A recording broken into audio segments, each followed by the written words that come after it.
Rebonjour les dames.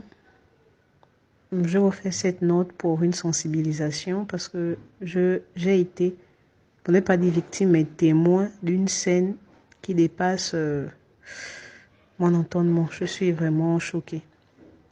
Il y a ma maman qui est hospitalisée depuis hier à Union médicale. Donc, ce matin, après une nuit un peu agitée, je décide de rentrer à la maison, me changer et tout ça là.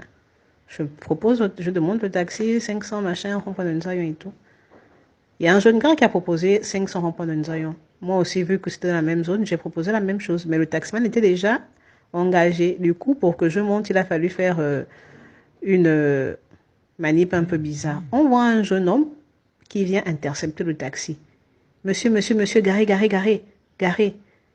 Monsieur, je vous demande de garer. Vous ne voyez pas que c'est la brigade de recherche? Ah, je prends peur. Le taximan dit, mais je vais garer comment? Je suis déjà en train de démarrer et la voiture est pleine. Non, non, non, c'est la brigade de recherche. Brigade de recherche. Le taximan démarre quand même. Ah bon, tu démarres? On voit maintenant, on se rend compte que au niveau du rond-point de RTG, de la RTG là, il y a un véhicule qui nous fait des jeux de phare. Véhicule noir, Hyundai. Pim, pim, pim, pim, vous êtes têtu, vous ne comprenez pas qu'on vous demande de garer, c'est la brigade de recherche. Le taximan continue d'avancer, mais après, vers la descente, là, avant le rond-point de la démocratie, il nous bloque.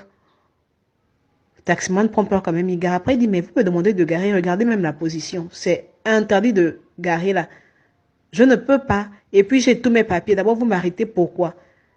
Quand il a vu que le taximan a fait sortir ses papiers, il a commencé à bouder, il dit, d'ailleurs, c'est pas toi qu'on recherche, c'est le jeune homme qui est devant là, c'est lui qu'on recherche. Il doit descendre et on l'embarque. Le jeune homme est stupéfait, il dit, moi, que j'ai fait quoi? C'est comme ça que le gars prend son courage à deux, mais il descend du véhicule. C'était pas lui qui était au volant, ils étaient à deux. Il descend du véhicule. Il va ouvrir la portière pour faire descendre le petit. Le petit dit, moi, je ne descends pas. D'ailleurs, j'appelle mon oncle qui est commandant la GR. Vous ne pouvez pas m'arrêter comme ça. Qu'est-ce que j'ai fait? Le gars sort, il fouille sa poche, il sort de machin, une vieille carte pliée de gendarmerie avec un billet de 2000 francs. Mais vous prenez même pour qui? Mon petit, descendez, hein. Vous n'êtes pas là pour empiéter dans nos recherches. Vous montez, vous êtes recherché, vous montez. Après, il dit non, je ne monte pas. Il dit bon, ok, d'accord. D'ailleurs, comme vous êtes mal garé, allez-y garer au checkpoint des gendarmes là, au rond-point de la démocratie, on vous prend là-bas. Pris de panique, le taximan conduit quand même. Après, on pose le petit, tu as fait quoi? Il dit je n'ai rien fait. On gare quand même au rond-point de la démocratie. Quand les gars ont constaté qu'on a garé genre bien du côté de la gendarmerie, ils ont fait monter les vitres du véhicule, ils ont enlevé les feux de détresse, ils ont tourné le rond-point, ils sont partis.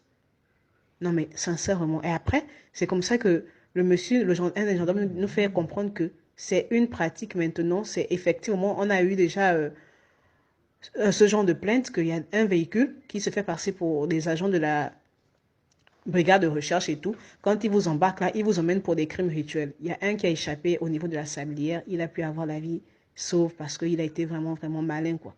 Donc vous imaginez si le jeune garçon était monté bêtement, Dieu seul sait ce qui serait arrivé. En fait, je partage avec vous ça pour que vous puissiez sensibiliser autour de vous parce que cette période-là, on ne sait pas. Il y a des personnes qui ne connaissent pas leurs droits, des personnes vulnérables qui auraient pu se laisser manipuler et embarquer bêtement et ça y est, on allait parler d'autre chose. Juste faire passer le message autour de vous, quoi, parce que franchement, je suis choquée.